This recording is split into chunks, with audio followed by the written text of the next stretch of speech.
Bom, estamos aqui com mais uma aula. Para quem não me conhece, meu nome é Roberta Mello, sou professora de Filosofia e Sociologia, e hoje a gente vai falar sobre a questão do preconceito racial até o Brasil. A ideia de falar até o Brasil é para indicar que a gente vai analisar a construção desse processo, né, do processo da construção do preconceito até chegar aqui no nosso país. Como é que ele se dá, quais são as maiores margens que a gente vai encontrar aqui de uma maneira mais específica, ok? Então vamos lá, deixa eu diminuir aqui meu espaço para a gente poder ganhar aqui nos slides. E vamos lá. Bom, o preconceito, vocês não podem perder de vista que ele é tão antigo quanto a humanidade, né? Mas o racismo, ele parece não ter mais do que 500 anos. Antes disso, a discriminação era feita em relação à cultura e ao diferente. Entendam a diferença entre preconceito e racismo. Quando a gente fala de preconceito, a gente fala de um processo discriminatório que não está simplesmente relacionado ou exclusivamente relacionado a uma etnia, a um grupo específico. Mas quando a gente fala de racismo, a gente está falando sobre uma forma de discriminar, obviamente, um preconceito, relacionado exclusivamente a uma etnia, a um grupo, tá? Ou aqui, entre aspas, uma raça, a gente poderia dizer. Um exemplo bacana para a gente entender isso além desse formato racial que a gente entende, os gregos, por exemplo, nesse caso não é nem com essas imagens aí não são referentes aos gregos, mas os gregos eles tratavam aqueles que não participavam da sua cultura, chamavam eles de bárbaros, né? É uma forma de diferenciar e até de excluir. Agora, o que é interessante entre os gregos é que se o sujeito estivesse ali disposto a aprender, a se integrar à cultura grega, ele perdia essa característica, essa condição de bárbaro. A gente tem aqui duas imagens, né? Essa primeira imagem aqui é o saque de Roma pelos vândalos. Vândalos era um grupo celta que tinha ali, né, por esse período aí de 455 depois de Cristo, é um dos grupos que invade Roma. A gente tem também aí os gauleses, essa outra invasão, olha, tá vendo aqui sentadinhos, então os romanos, e a gente tem de pé aqui os gauleses, tanto os vândalos como os gauleses, eles eram considerados bárbaros, tá? Os gauleses vêm de uma tribo germânica, ou seja, porque não participam daquela cultura, daquele modelo que era considerado dentro ali do período como sendo o modelo ideal, o formato, né? Etnocentricamente falando mesmo, o modelo certo, né? Vamos continuar então. E o nascimento do racismo, né? A questão começou a mudar então no final do século XV, quando a gente tem a Inquisição Espanhola obrigando os judeus a se converterem ao catolicismo. Então aí você começa a tentar trazer para um formato, ou a excluir, na verdade, o sujeito que não participa de um modelo, dizendo que esse modelo é errado e que ele precisa se encaixar dentro de um formato. E os judeus aí, dentro de uma perspectiva étnica, se diferenciavam, então, dos católicos, a gente pode dizer assim. Muitos desses cristãos novos, judeus no caso, né, continuaram a praticar os seus ritos, o que levou os católicos a acreditar que havia algo no sangue judeu que impedia a conversão. A solução, então, era evitar a miscigenação para que esse sangue não se espalhasse pela população. Durante muito tempo, essa ideia da não miscigenação, ela foi dita e reforçada por uma série de ditos estudiosos, né, que construíam essa noção a partir de falsas ideias, de pseudo-ideias verdadeiras. Então, que não tinham fundamento. Nessa mesma época aí, os europeus chegam à África e à América e encontram um tipo de ser humano completamente diferente do que eles conheciam. Até então, a humanidade ela era a Europa e o conceito de branco não existia até que eles conhecessem o negro até que eles conhecessem aquilo que era diferente. Então, a concepção de branco nasce exatamente nessa contraposição às outros tipos de pele, né, que vão sendo reconhecidos, encontrados aí mundo afora. É óbvio que eu estou fazendo aqui uma leitura eurocêntrica, partindo da ideia de que eles chegam e se colocam numa posição também de superioridade, os europeus, e aquilo que é diferente é ruim, é pior, é inferior. É até interessante a gente levantar isso, porque o Nietzsche, dentro de uma outra abordagem, ele vai falar sobre esse olhar do sujeito que se considera bom e que se diferencia de quem é mal, né? De quem não presta, de quem está errado.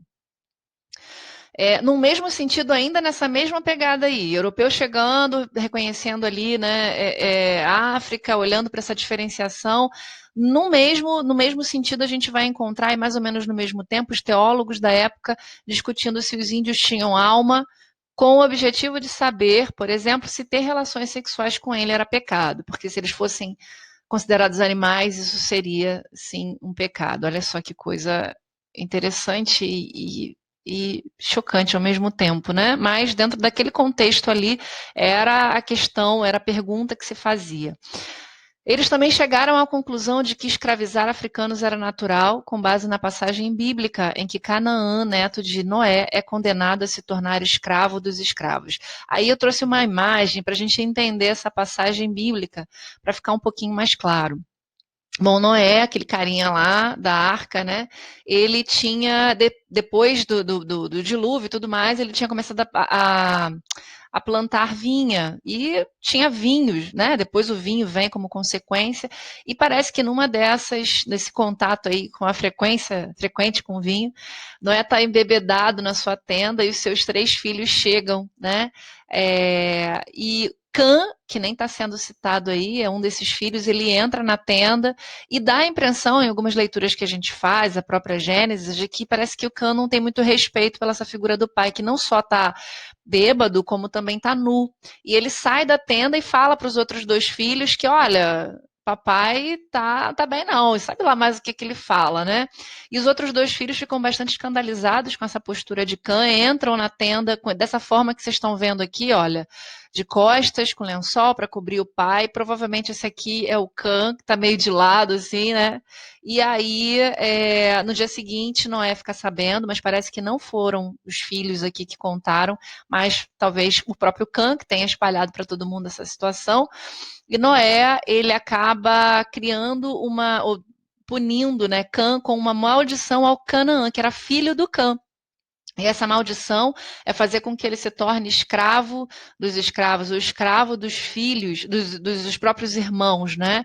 E a gente também não sabe exatamente se esses irmãos eram os irmãos de sangue ou todo um grupo um pouco maior. Mas o fato é dizer, olha, a escravidão ela é válida, sim, em determinados casos você pode colocar na condição de servo um sujeito perante os outros.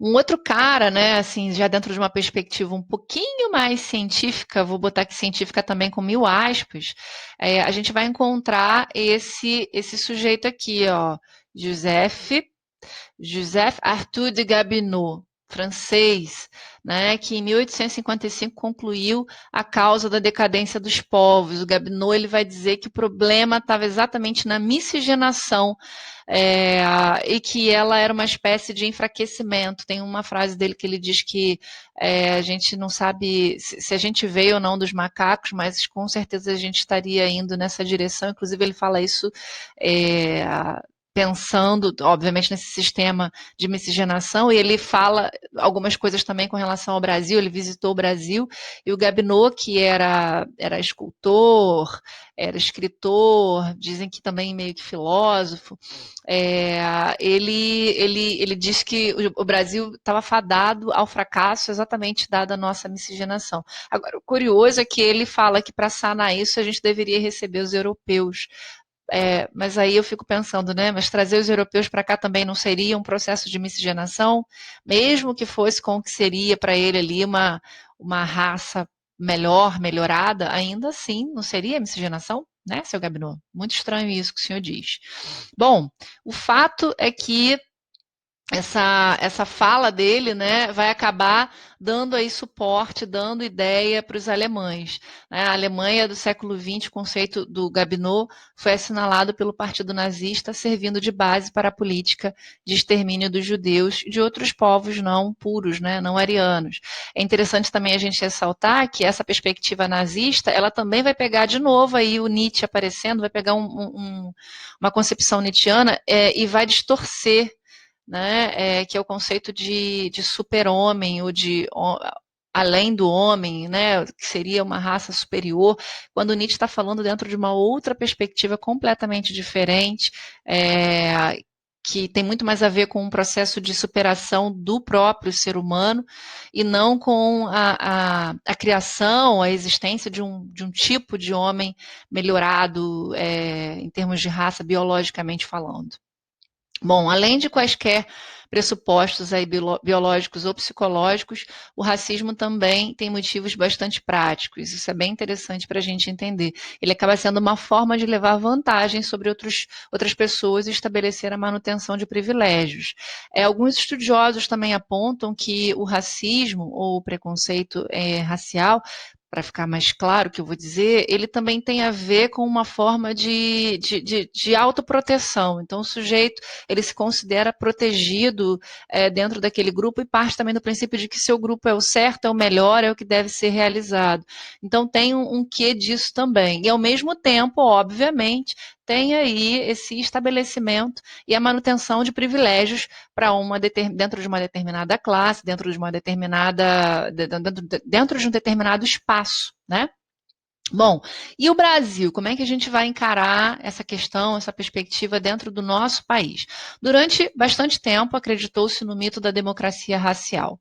Né? Cronistas do século XIX chegaram a dizer que por aqui a escravidão era mais branda do que o trabalho assalariado na Inglaterra. Isso é uma referência interessante, né, para a gente analisar. Da mesma forma, o índio brasileiro não teria sido conquistado nem derrotado, mas sim incorporado à nação. Primeira coisa, vamos tentar entender o que significa essa democracia racial. Quando a gente fala de democracia, puramente, a gente entende uma ideia de amplitude de direitos, né? Grosseiramente, a grosso modo, a democracia significa o poder na mão do povo e dessa ideia de uma disseminação e de igualdade entre aqueles que participam desse povo. Quando a gente fala de uma democracia racial, a questão é todos seríamos iguais dentro de uma perspectiva étnico-racial, ou seja, ninguém seria discriminado ou excluído de algum processo, seja ele qual for, por conta da cor da sua pele. Quando, na verdade, a gente sabe que no Brasil as coisas não funcionam muito bem assim. A gente vai falar daqui a pouco sobre racismo estrutural e institucional, e que são exatamente marcas da ausência da democracia racial no nosso país. E a gente também sabe, né, hoje, que, na verdade, o índio não foi incorporado à nação. A gente sabe que todo um processo de formação, constituição da nação brasileira, do povo brasileiro, ele veio sim de uma forçação de barra sobre esses povos que já estavam estabelecidos aqui. A gente sabe que houve sim muitos mortos, muitos estupros, muitos abusos, e que não só com relação, né, aos indígenas, mas com relação aos negros, que obviamente chegam e a gente sabe todo desse processo de constituição do povo brasileiro a partir de perspectivas bastante opressoras, né, desses povos aí. Agora, essa ideia de que havia uma relação mais saudável entre brancos e negros e indígenas, tem a ver aí com o Gilberto Freire, né, um sociólogo brasileiro. Essas ideias que eu acabei de ressaltar no slide anterior, ela ganhou força nos anos 30 do século passado, inspirada pela obra do Gilberto Freire, Casagrande e Senzala, para quem não havia no Brasil distinções rígidas entre brancos e negros, e a discriminação era apenas social, feita aos pobres. Então, a perspectiva do Gilberto Freire a gente não tem uma discriminação com relação a negros, a gente tem uma discriminação com relação a pobres. E aí, se os pobres forem negros, ok, a gente entende esse processo de discriminação. O Gilberto Freire também vai falar sobre uma perspectiva ele vai falar de uma perspectiva de cordialidade entre essa Casa Grande e a senzala, então que havia ali uma espécie de tranquilidade nessas relações, mas ao mesmo tempo, e isso é uma coisa muito questionável, a gente vai falar disso um pouquinho mais à frente, e ao mesmo tempo ele vai dizer para a gente que não, a miscigenação não é uma coisa ruim, é uma coisa boa, ela vai gerar exatamente uma multiplicidade cultural no Brasil e que é extremamente favorável à constituição do país. Então, percebam, Gilberto Freire vai dizer, bacana essa miscigenação, mas ao mesmo tempo ele vai falar, há uma cordialidade aí entre brancos e negros, Casa Grande e Senzala, e isso é uma coisa que a gente precisa repensar com cuidado, né? Mas vamos seguir aqui. Então, esse mito de que há uma cordialidade, de que há essa boa relação entre Casa Grande e Senzala, começa a cair no final dos anos 60, quando se descobriu que o Brasil não só tinha preconceito em relação aos pobres, né? Então essa perspectiva do Freire de que não só os pobres que são mal vistos aqui na sociedade brasileira, que já é horrível, né? Que já é terrível, como a discriminação era especialmente dirigida aos negros, pardos e índios, os indígenas. Ou seja, não basta só, na questão não é só ser pobre. Se você for pobre e ainda negro, pardo e indígena, e o indígena, né, fica até meio em aberto aqui essa questão do pobre, mas se você está dentro dessa perspectiva, é aí que a gente vai encontrar a discriminação e o preconceito, ok? Então, uma série de análises posteriores a ele trazem para a gente esse esclarecimento. E aí, dentro dessa perspectiva de que não existe, então, uma democracia racial e de que a gente discrimina, sim, pobres, negros, pardos e indígenas, a gente precisa entender dois conceitos, o racismo estrutural e institucional aqui no Brasil. Quando a gente fala de racismo estrutural, pessoal, é importante que vocês entendam, principalmente no sentido de classes, tá? Quando a gente olha que determinados grupos de pessoas, elas são desfavorecidas com relação a espaços, desfavorecidas com relação a bens. Quando a gente fala de espaços, por exemplo, a universidade, né? Hoje a gente tem um processo de cotas que começou a levar os negros, os indígenas, por exemplo, para dentro das universidades, mas durante muito tempo aquele ali foi um espaço exclusivo dos brancos, daqueles que podiam pagar as melhores escolas, né? E quando a gente fala de bens, né, dentro de racismo estrutural, aquisição de bens, que lugar é esse que o sujeito negro, pobre, pardo está morando? Que lugares eles estão ocupando dentro da sociedade? São normalmente os guetos, né, os lugares de menor, não só prestígio, mas de menor estrutura social, hospital, escola, né, saneamento básico, tudo isso se encaixa dentro desse racismo estrutural. Então você joga para o fundo, você joga para o canto um grupo da sociedade esse jogar para o canto significa uma forma de discriminação. Quando a gente fala de racismo institucional, a gente está apresentando aí a ideia de que institucionalmente a gente vai ver o racismo aparecendo, ou seja, dentro das próprias instituições. Então, você tem ali o sujeito que foi acusado de ter sido de ter entrado no enfrentamento com a polícia e por conta disso ele acaba sendo imobilizado, morto, tá? Esse fator e outros mais, né, o nível, a quantidade de negros que são parados em blitz, todos esses processos são formas de detecção, né, a gente consegue detectar aí o modelo de racismo institucional, porque essas pessoas acabam sofrendo muito mais uma pressão do Estado na figura aí da polícia, por exemplo, para serem vigiados e punidos, inclusive, tá? Em setembro deste ano, isso aí foi em 2019, o Grupo de Trabalho das Organizações das Nações Unidas sobre Afrodescendentes publicou um relatório apontando que no Brasil o racismo é estrutural e institucional. Tá vendo? Não sou eu que estou dizendo isso, mas a gente tem aí uma orientação da própria ONU. Para a organização, nosso país viveria em uma falsa democracia racial que nega a existência do racismo devido à miscigenação entre diferentes povos e raças. Então, a ideia é que nós não sentimos, né? A gente acha que não tem racismo porque está tudo muito miscigenado, mas na verdade ele acaba assim ainda aparecendo, ainda assim se identificando, se realizando. E é até muito interessante quando a gente fala no racismo de uma maneira geral, porque ele acaba atacando, né? Quem sofre muito mais o racismo são os indivíduos que têm a pele, a cor da pele negra, mais escura. Conforme tem várias matérias, vários estudos que apontam isso, né? Conforme a cor da pele vai ficando mais clara, menos se sofre o racismo. Então, ele está muito atrelado diretamente ao tom da pele. Isso é muito curioso também para a gente pensar.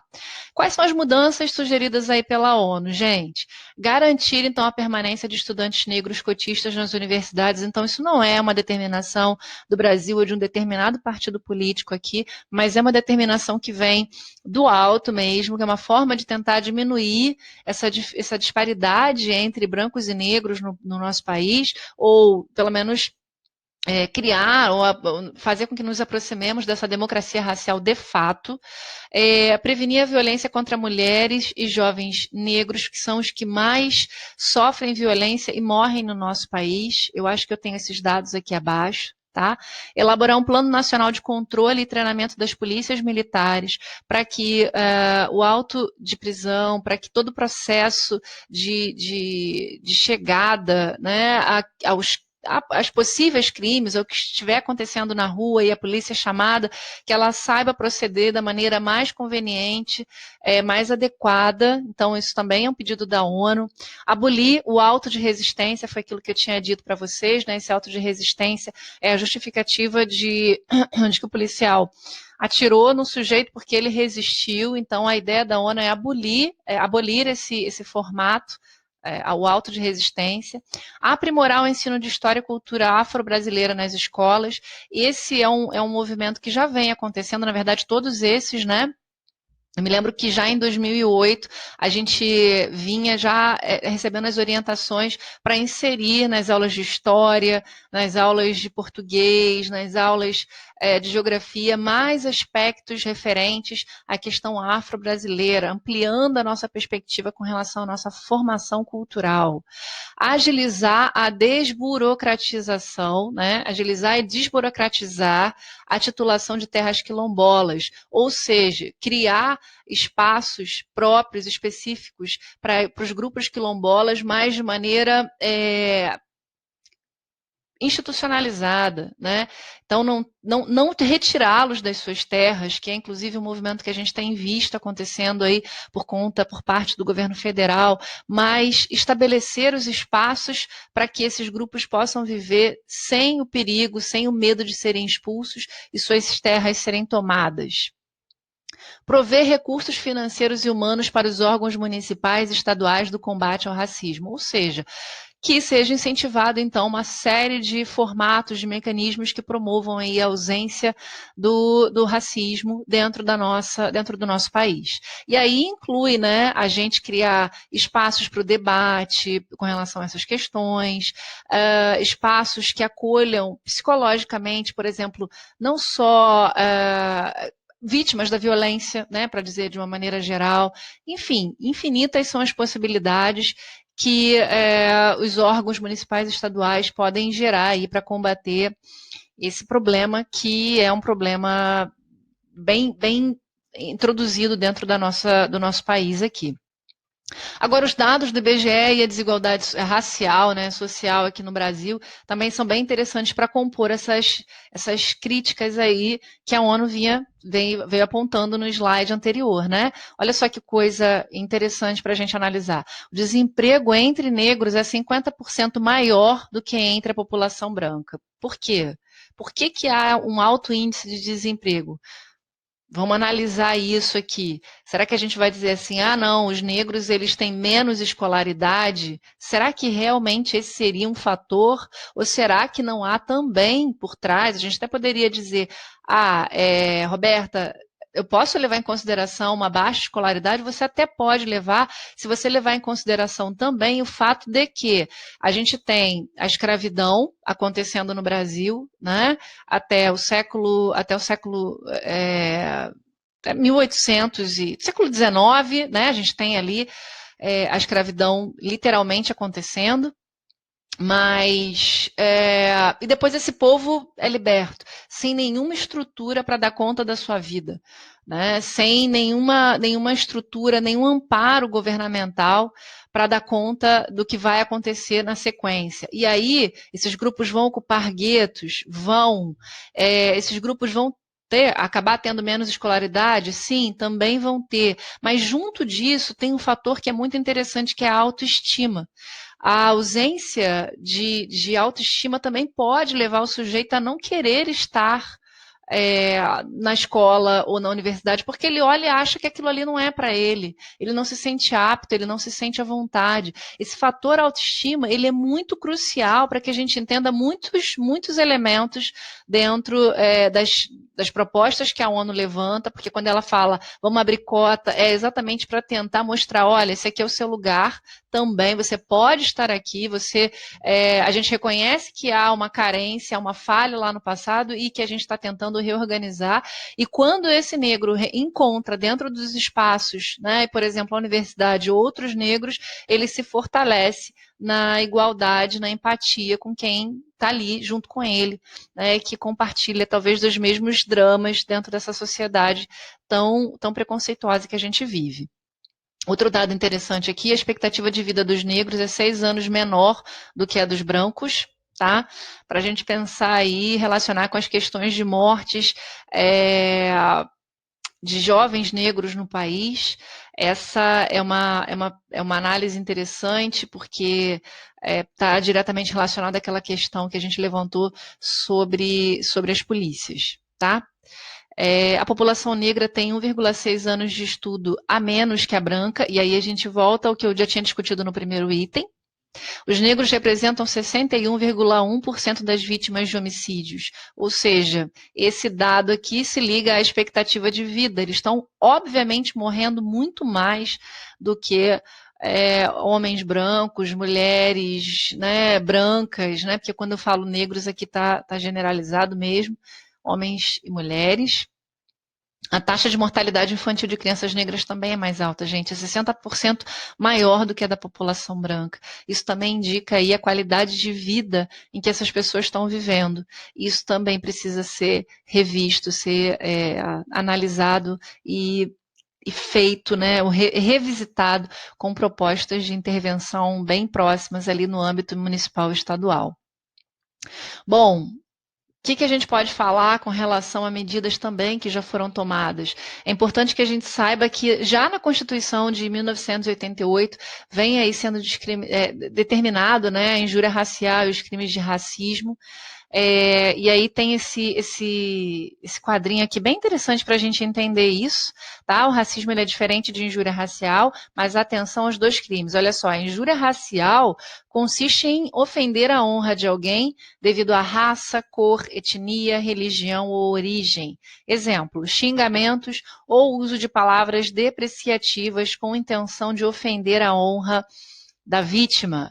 A pena ia de reclusão de 1 a 3 anos e multa, além da pena correspondente à violência para quem cometê-la. Isso é diferente do racismo, que significa uma conduta discriminatória dirigida a um determinado grupo ou coletividade. Aí está um exemplo, ó, recusar ou impedir acesso a um estabelecimento comercial por causa da raça, da etnia aí do sujeito, né? Você realmente discriminar, deixar de lado, excluir. Racismo é crime imprescritível e inafiançável, ou seja, ele nunca vai, não adianta você ir lá, o sujeito que sofreu o crime vai lá na delegacia e faz a sua queixa. Depois ele não tem como voltar lá e dizer, não, tá tudo certo, o fulano já me desculpou. Não tem, não vai, e nem vai, não tem o tempo que passe, ele sempre vai estar lá valendo em um processo corrente, né? Não tem depois de 20 anos, né, caiu, não tem mais a validade. Não, está ali valendo e inafiançável. Você não vai pagar multa, vai ter que cumprir a determinação legal que lhe for imposta, ok?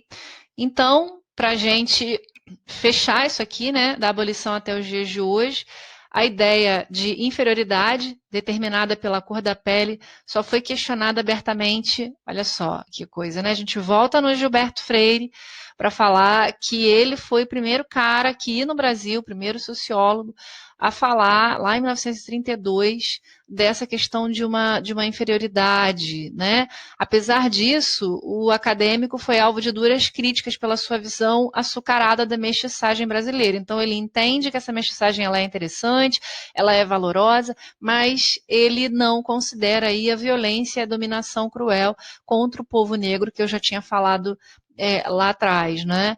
Então ele fala, olha, há uma miscigenação, a gente tem uma ideia de inferioridade, o próprio nome da obra, né, Casagrande e Senzala já mostra isso, mas ele vai ter uma visão muito, muito suave dessa relação, muito serena dessa relação. No Brasil, foi nessa época, né, por volta de 1930, que o movimento negro começou a ganhar corpo, buscando a integração à sociedade, preservação da história e cultura negra e a igualdade de direitos. A gente vai, claro, falar ainda muito mais sobre essas questões de uma maneira mais detalhada quando nós formos falar sobre classes sociais no Brasil e sobre o movimento negro, né? São duas vertentes que a gente precisa voltar nessa questão racial para entender como é que o nosso país funciona. Mas, em linhas gerais, essa é a perspectiva do racismo, da construção do preconceito e do racismo no mundo e no Brasil. Ok, pessoal? Então, um abraço para vocês e até a próxima.